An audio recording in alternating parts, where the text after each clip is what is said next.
Good morning all of you. मैं Ramashankar Prajapati Stirling school की तरफ से मैं आज ज्योमेट्री के लाइन और एंगल चैप्टर से आपको पढ़ा रहे थे पेयर ऑफ एंगल कोणों के युग्म, जिसमें कि कल के वीडियो में हमने 4 एक्सप्लेन कर दिया था। तो एक बार फिर आप उसको देख लीजिए, उसके आगे फिर हम 4 को और एक्सप्लेन करते हैं। वर्टिकली अपोजिट एंगल शीर्षाभिमुख कोण। हमने कल बताया जब कोई स्ट्रेट लाइन को दूसरी स्ट्रेट लाइन किसी कॉमन पॉइंट पर इंटरसेक्ट करती है तो वहाँ पर वर्टिकली अपोजिट एंगल बनता है। इससे 4 एंगल फॉर्म होता है और इन दोनों में जिनके लाइन में एल एम लाइन है तो यहाँ पर 1 एंगल का वर्टिकली अपोजिट 3, क्योंकि इसके जो शीर्ष हैं, इसके शीर्ष और इसके शीर्ष एक दूसरे से ज्वाइन है, तो इसका एक शीर्षाभिमुख कोण होता है, वर्टिकली अपोजिट एंगल होता है। और इधर 4 और 2, 4 का एंगल 2 का वर्टिकली अपोजिट एंगल 4। दूसरा था कॉम्प्लीमेंट्री एंगल, कोट पूरक कोण। किन्हीं दो कोणों का योग यदि 90 डिग्री होता है तो उसे हम कोट पूरक कोण या कॉम्प्लीमेंट्री एंगल कहते हैं। सप्लीमेंट्री एंगल संपूरक कोण। किन्हीं दो कोणों का योग जब 180 होता है तो उसे हम संपूरक कोण कहते हैं। एडजेसेंट एंगल आसन्न कोण। आसन्न कोण जब कोई 2 अपोजिट आर्म और 1 कॉमन आर्म होते हैं तो उनसे जो एंगल फॉर्म होता है वो एडजेसेंट एंगल होता है। एंगल 1 एंगल 2 का एडजेसेंट है या एंगल 2 एंगल 1 का एडजेसेंट है। 5वां पॉइंट है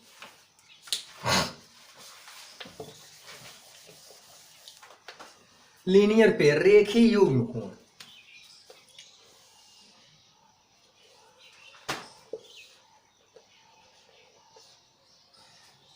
कोई स्ट्रेट लाइन होता है, उस पर कोई पॉइंट लिया जाता है तो वहां पर उन एंगल का सम कितना होता है 180 डिग्री। उस पॉइंट पर 180 डिग्री का एंगल बनता है। तो यहां पर 2 एंगल फॉर्म होते हैं, तो एंगल 1 और एंगल 2, और इन दोनों एंगल का सम यदि 180 डिग्री हो जाता है तो उसे हम रेखीय युग्म कोण कहते हैं। Angle 1 plus angle 2 equal 180 degree. अगर इसका मान x plus 10 degree angle 1 equal not find angle 2। अगर इसका मान 120 डिग्री एंगल 1 का मान, तो एंगल 2 का मान क्या होगा? तो यहाँ पर एंगल 1 प्लस एंगल 2 रेखीय युग्म कोण जो होता है, 2 एंगल होते हैं, 2 कोणों का योग 180 होता है, तो उसको रेखीय युग्म कोण कहते हैं या संपूरक कोण भी कहते हैं। तो यहाँ पर एक एंगल 1 और प्लस एंगल 2 का मान 180 होता है, तो यहाँ पर एंगल 1 का मान x plus 20 degree plus angle 2 equal 180 degree. Angle 2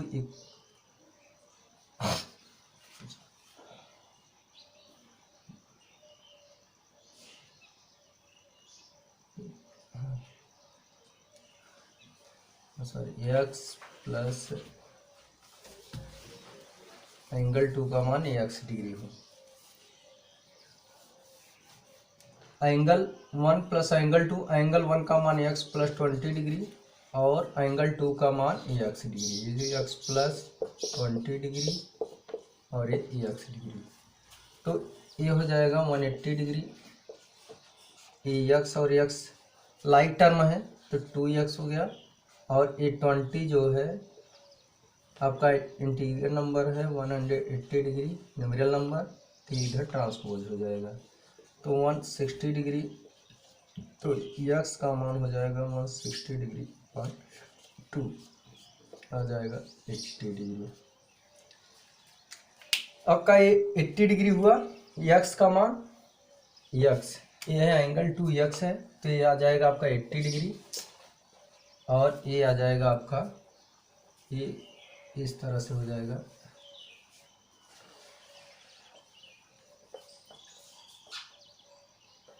80 degree और ये हो जाएगा आपका 100 डिग्री।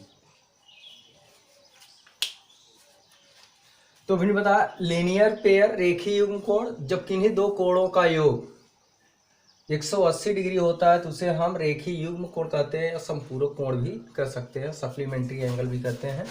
तो यहाँ पर angle 1 plus angle 2 equal 180 degree हुआ।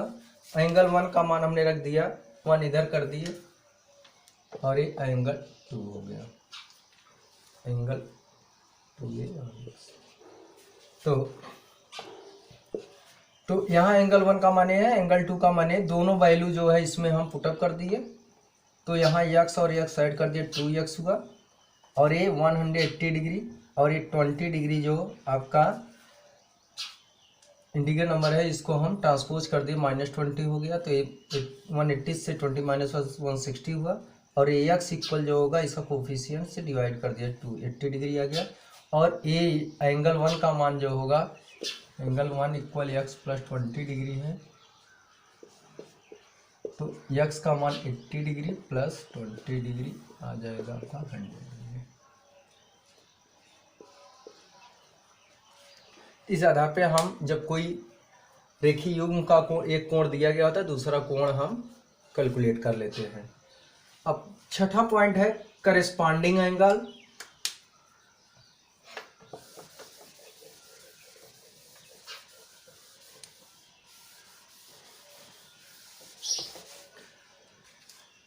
To parallel line do not meet anywhere, L और एम दो पैरेलल लाइन है। पैरेलल लाइन इसके पहले वीडियो में हमने बताया था कि जैसे यहाँ पर इसका जो डिस्टेंस होगा उसका डिस्टेंस यहाँ पर कहीं भी इसका डिस्टेंस जो होगा अनइक्वल नहीं होगा, इक्वल होता है।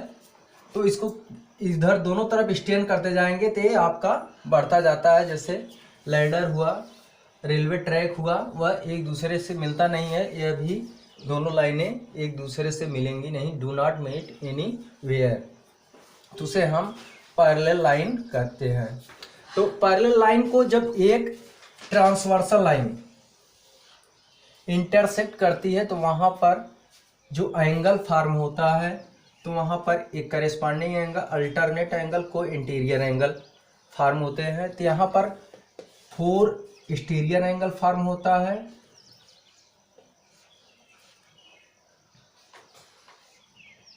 1 2 3 4 5 6 7 8।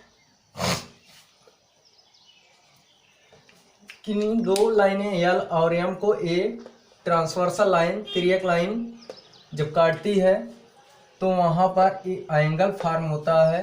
तो एंगल जो फॉर्म होगा 4 एक्सटीरियर एंगल और 4 इंटीरियर एंगल। अब एक्सटीरियर एंगल और इंटीरियर एंगल है क्या, एक्सटीरियर जब दोनों पैरेलल लाइन के बाहर के जो एंगल है वह आपका एक्सटीरियर एंगल होता है, और दोनों पैरेलल लाइन के बिटवीन जो एंगल बनता है वह आपका इंटीरियर एंगल होता है।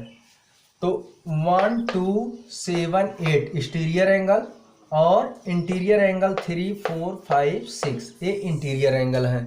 दोनों पैरेलल लाइन के बिटवीन का कोण जो होता है वह इंटीरियर अंतः कोण होता है, और जो 1 2 7 8 जो है वह दोनों पैरेलल लाइन के बाह्य कोण है, इसलिए हम इसको बाह्य कोण कहते हैं। बाहर के कोण बाह्य कोण कहे जाते हैं।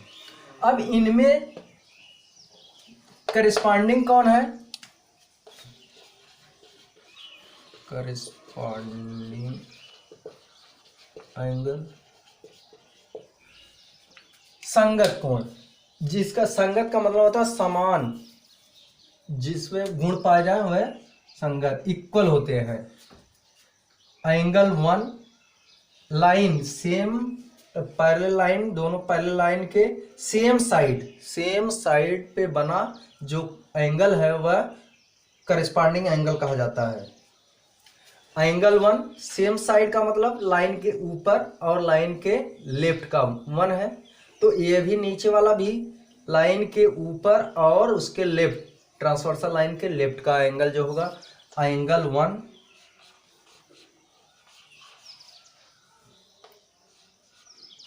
वन इक्वल एंगल 5 एक करेस्पॉन्डिंग एंगल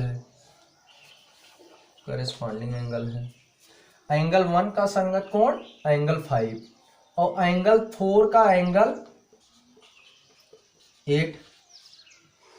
एंगल अब राइट साइड का आते हैं, एंगल 2 का एंगल 6, एंगल 3 का एंगल 7। देखिए तो यहाँ पर 1 लिया तो इसके इस दूसरी एम लाइन के ऊपर का ही और ट्रांसवर्सल लाइन के लेफ्ट साइड सेम साइड का मतलब है कि लाइन के ऊपर का एंगल ले रहा है तो दूसरी लाइन के भी लाइन के ऊपर और ट्रांसवर्सल लाइन के लेफ्ट लेंगे। नीचे का लिए तो इसके भी नीचे का लिया तो 8 आया, और जब राइट ट्रांसवर्सल लाइन के राइट साइड आते हैं तो 2 का करेस्पॉन्डिंग 6 और 3 का करेस्पॉन्डिंग 7। तो सेम साइड का जो एंगल बनता है वह करेस्पॉन्डिंग एंगल होता है। और दूसरा है ये आपका नेक्स्ट है same alternate angle. Alternate angle का मतलब होता है एकांतर, एक का अंतर देकर जो एंगल बनता है उसको एकांतर कोण कहते हैं। जैसे एंगल 4 का अल्टरनेट एंगल 6 अपोजिट साइड में ये होते हैं। अल्टरनेट एंगल जो होता है ट्रांसवर्सल के अपोजिट में होता है, एक एंगल का अंतर देके जो एंगल बनता है उसको हम अल्टरनेट कहते हैं।